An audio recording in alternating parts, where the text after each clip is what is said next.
everyone, it's Pam Bonilla with Biblical Meditation and Mindfulness. This is Proper Sleep Hygiene. First of all, I'd like to thank everyone for coming to my channel, and please remember to like my video and subscribe below. That would be awesome. So my channel is twofold. One is to provide meditation and mindfulness practices that are based in Scripture. For those Christians that are looking to get a mindfulness practice or a meditation practice, but doesn't want to have all that like hooey new age stuff in there. So all of my mindfulness practices are based on Scripture, and you're going to hear a lot of Scripture in the reading. So that's part of what I do. The second part of what I do is what I'm doing right now. It is a kind of like a companion video that goes along with my mindfulness practices. So you're going to get my mindfulness practices, but you're also going to get this part of it, which kind of explains like why we practice the way we practice, or the scripture behind it and what God has to say about it. Today's video is actually more about proper sleep hygiene to go along with my biblical guided meditation for sleep video that I posted last week. So if you're having problems sleeping, having a difficult time falling asleep, or wake up a lot at nighttime, you can't stay asleep, the mindfulness practice, biblical guided meditation for sleep, and this video, proper sleep hygiene, is going to be an excellent way to help you kind of rewire or retrain your brain to understand that this is the time we're sleeping now, we're going to fall asleep, we're going to stay asleep, and then you're going to feel more rested and refreshed when you wake up in the morning. So, saying all that, according to the American Academy of Sleep Medicine, 30 to 35% of us Americans have brief symptoms of insomnia. 15 to 20% of us have short-term insomnia disorder. This is like the insomnia disorder that's like lasts 3 months or less, very short term. And then 10% of us have chronic insomnia disorder. This occurs at least 3 times a week for over a 3-month period. These figures translate to like millions of Americans nightly have a very difficult time falling asleep or staying asleep. I totally get it. I was one of those people. I had the worst time falling asleep when I was a little girl even. I remember just lying in my bed trying to get myself to fall asleep. I remember doing mindfulness practices even before I even knew what mindfulness practices were. You know, I had a certain routine that I would try and follow to get myself to fall asleep, but even with all of those things, I still could not fall asleep. I would be awake for hours and hours. I would be awake way past the time my mom went to bed. I remember one point, I was like in 4th grade, I was in school, and I just had my head down, and my teacher was like, "What time do you go to bed?" And, you know, my bedtime was really early. My mom put us to bed early. It was like 7:30, you know. She shouldn't have asked me what time I went to bed. She should have said, "What time do you fall asleep?" Because going to bed and falling asleep were 2 different things for me.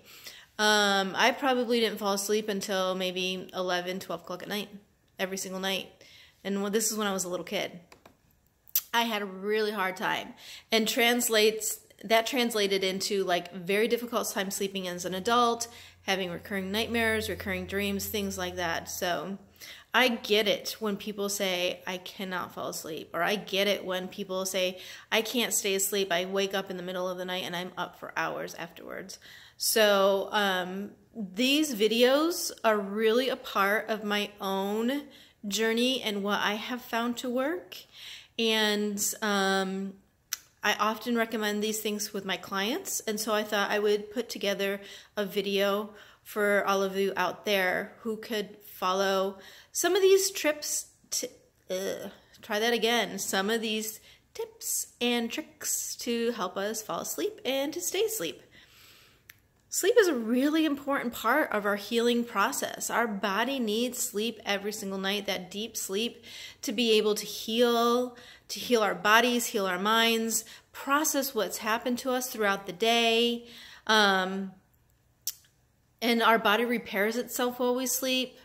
So if we don't get adequate sleep, many adverse reactions happen inside our own body, physically and mentally. For instance, if you are having a hard time falling asleep or staying asleep, you are at a higher risk for depression, for insomnia, and for being overweight. It can lower your quality of life. Many common symptoms of insomnia are fatigue, obviously, inability to focus or to concentrate, poor memory, mood disturbances, like I said, depression, of course, daytime sleepiness. You have very low motivation, very low energy, just because you just don't have that energy that getting a good night's sleep gives you. And this leads to a lot of increase in errors, in judgment, errors at work, and also accidents.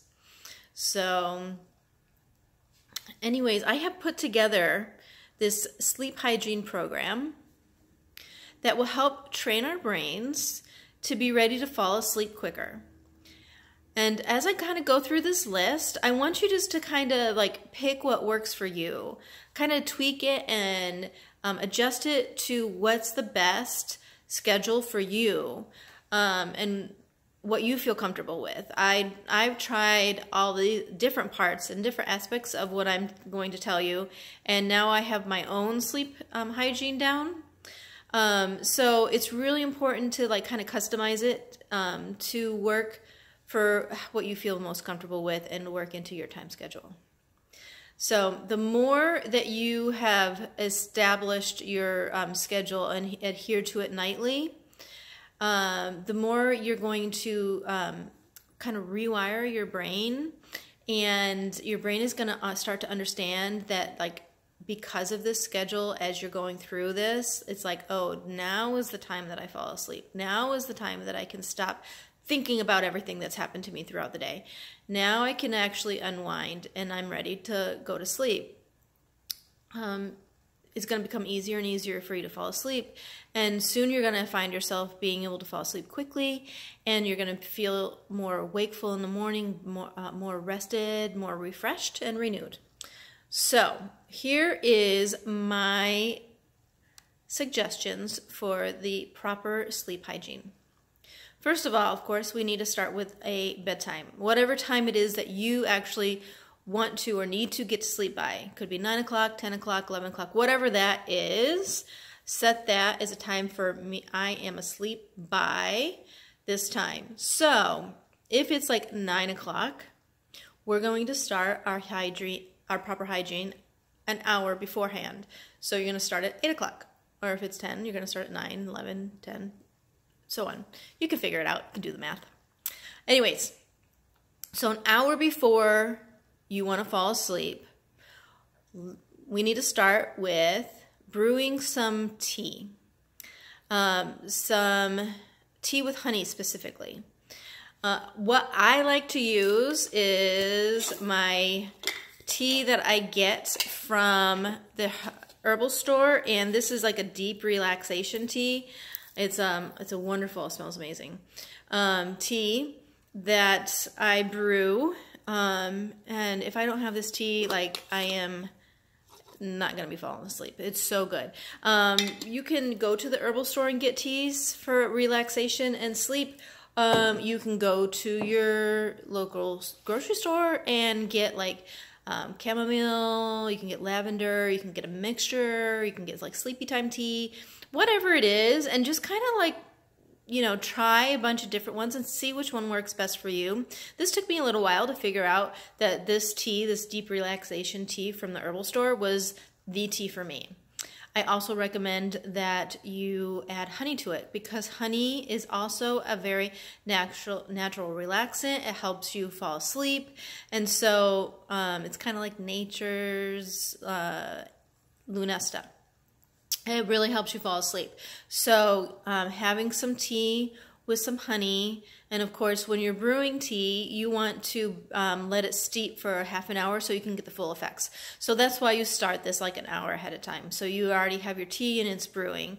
While your tea is steeping and you're waiting for it to come up to its full potential, full potency, I want you to just try and do some type of yoga or Tai Chi or some type of even stretching, something that you can do that's going to help kind of relax your body and start bringing it down. This should only be a really short, like 15-20 minute practice, nothing more than that, because I don't want your heart rate to go up. We want to bring everything down. We want to bring your rhythms that are in your brain rhythms that are going really, really fast. We want to bring those down. We want to bring your heart rate. We want to bring that down. And we even want the rhythms that are in your gut. We want those to kind of like be the steady, slow pace that we want to get to. That's where we're going. We're bringing all this stuff out of our head, this really fast pace out of our head. We're coming down to this real slow gut pace. So that's why we do not want to have anything more than 20 minutes because we don't want our heart racing.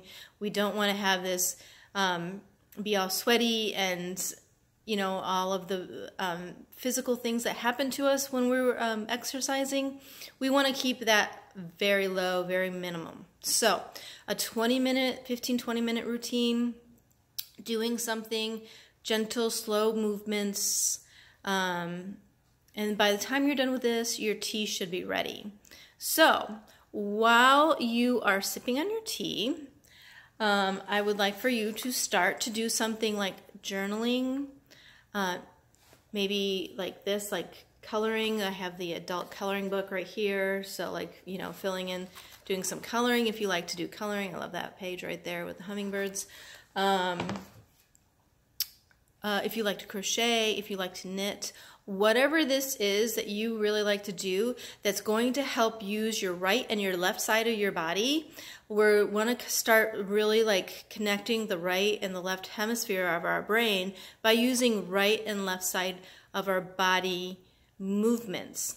So these movements are like journaling, you're writing from the left to the right, coloring, you're coloring left to right, right to left, however you're coloring it, crocheting, knitting, you're using your right and your left hand. We're using the right and the left side of our body, but we're using them in very slow and deliberate movements to really start to bring down those rhythms that I talked about before of our brain. We want to get those rhythms down. So, and as you're doing this journaling or as you're doing the coloring, whatever it is, you can be sipping on your tea during this time. Do this for about 10 to 15 minutes. Now, after that is all done, what I want you to do is I want you to just do your regular nightly routine, whatever it is that you do to get yourself ready for bed. Brush your teeth, wash your face, take your makeup off, whatever that is that you do, go ahead and do it at that time. Now what we're going to do is we're going to get into bed after that's all done, and we're going to get ready to listen to our guided imagery for sleep. Like I said, this is a companion video to my biblical guided meditation for sleep. You can find other really good guided meditations for sleep on YouTube. I also like to recommend Bell Roof Napper Stack. She does some fabulous stuff for falling asleep. All of these things are going to really help you retrain your brain to fall asleep and to stay asleep. The important part of this is hand positions, and I know that seems a little silly, but there's something about when we put our hands in a certain position, it is a signal to our brain that it's time to stop, it's time to relax, slow down, we're falling asleep now. So whatever that position is, like if your hands are like this on your heart, or maybe it's on your stomach, maybe they're by your side, palms up, palms down, whatever that is, always make sure that you're in the same hand position every time when you begin to listen to the guided imagery. Now, something else that I like to do is I like to use essential oils. I'm a big, huge doTERRA Serenity fan. They have the essential oil, and they also have the Serenity Restful Complex dietary supplements. And these are little gels that you can take. It is, I would recommend starting off by taking one and seeing how that works for you. And if you need to, take 2, take 3, wherever that is that you need to help to take to help you fall asleep is your dosing. So you can do that with the essential oils. You can use a diffuser. The only thing about diffusers is they have a light. If you have a diffuser with a light, that light is going to be very distracting. It's going to be very difficult for you to fall asleep. So if you can find a diffuser that doesn't have a light or has an option to turn the light off, there's also, if you can't, there's other ways you can use your essential oils. You could just take your essential oils and you can put it on the temples. You can put them on the bottom of your feet. You can put these on your sheets or your pillow, something along those lines. And the scent is very pleasant, and it's going to definitely help you fall asleep. doTERRA has the one, like I said, Serenity Restful Blend. You can also use lavender oil. Lavender oil is a great scent for helping fall asleep as well. So those are some really good tips for essential oils. So, like I said before, with the essential oils and the diffuser, you don't want to have any lights. I want you to look around your room before you get into bed, make sure that any source of light is turned off. If there's like a light source that you can't necessarily turn off, like we used to have our cable TV and the cable box, actually the light just lit up our room. So I would have to go every night and put a pillow over that or put a blanket over it. Whatever it is, just look around your room and see, is this going to cause my room to be too light for me to fall asleep? And then do whatever you need to do to actually bring the light and get the room as dark as possible. So after that, after you've figured all of that out, you've done your essential oils, you're lying in bed, please make sure that there are no electronics near you as you're sleeping. Just the electromagnetic waves can cause a disturbance in your sleep. And not only that, our phones are so noisy during the night. You're hearing the dings and all of the pings of emails coming through, text messages, things like that. So if you could possibly get them out of the room, that would be the best part. If you can't get them out of the room, what I do with my electronics is they go underneath the side table next to the bed so that I don't hear them. And it is on Do Not Disturb throughout the night, so I do not hear them. So just try and get your electronics as far away from you as possible. All right. Then you begin listening to your different guided meditations, whatever that may be. And again, I did my biblical guided meditation for sleep. It's on this channel. Just go ahead and click on that. You can listen to that. After you're done listening to that, if you have not fallen asleep within 20 minutes, then I want you to get out of bed and I want you to start your whole entire sleep hygiene over again from the point of doing your journaling, your coloring book, whatever it is that you did, crocheting, knitting, start at that point.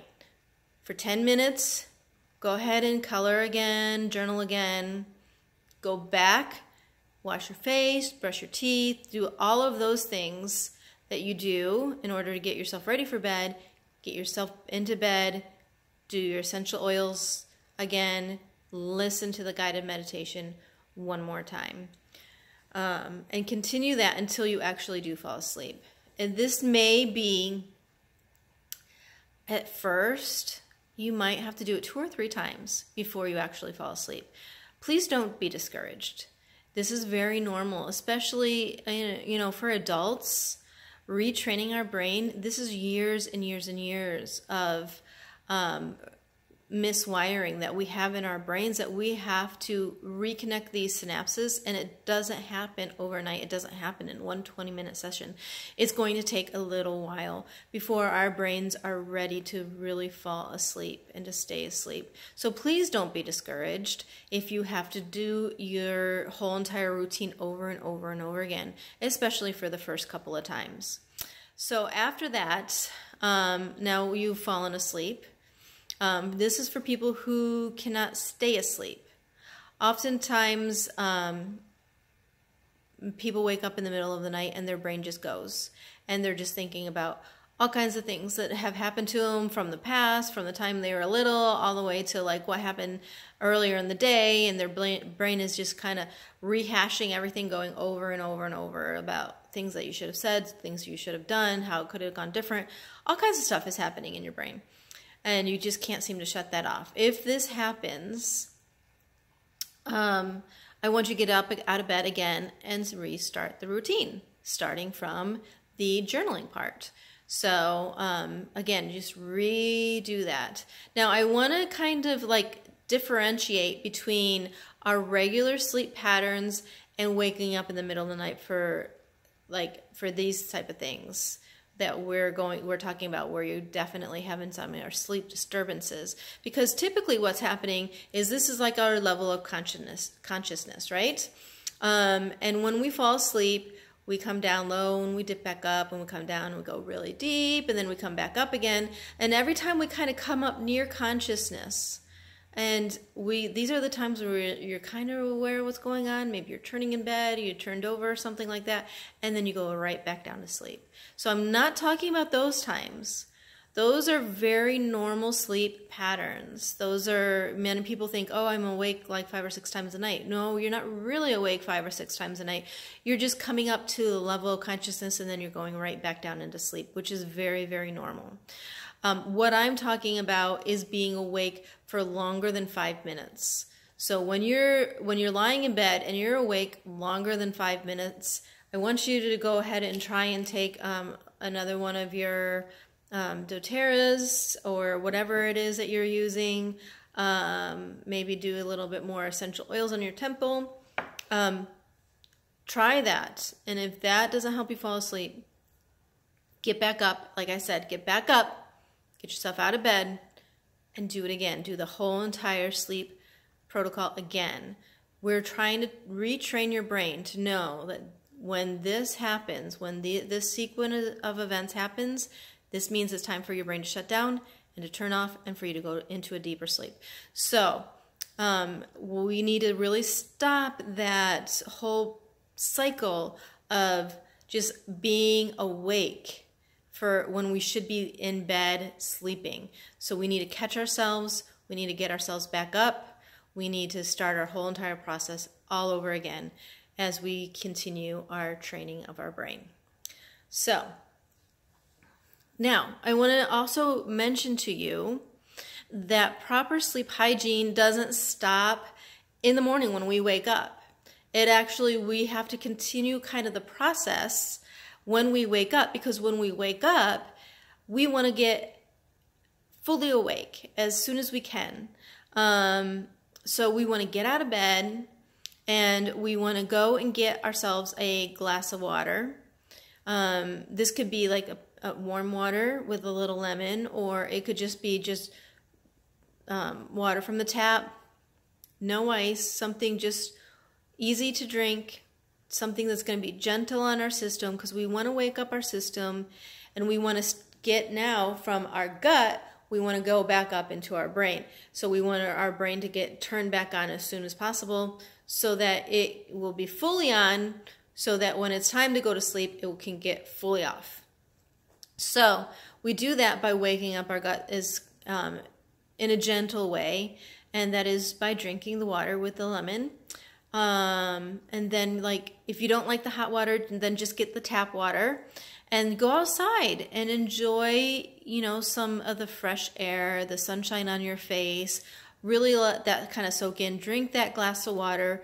When you're done, that's when you can reach for your coffee. That's when you can go, okay, now I can get my caffeine, because now your body is ready to wake up and ready to be fully awake. So proper sleep hygiene doesn't end when we wake up. It just kind of finishes when we get the rest of our system to come fully awake and become fully aware of this is now time for us to be awake and to do what we need to do throughout the day. So I hope that these steps really help you out. I know that they helped me out tremendously. I'm sleeping so much better. I'm getting a full night's sleep.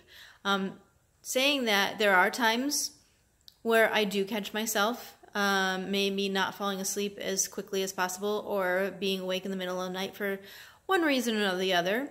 So again, I just kind of go back and do my own steps, and then my brain is like, oh yeah, that's right, we're sleeping now.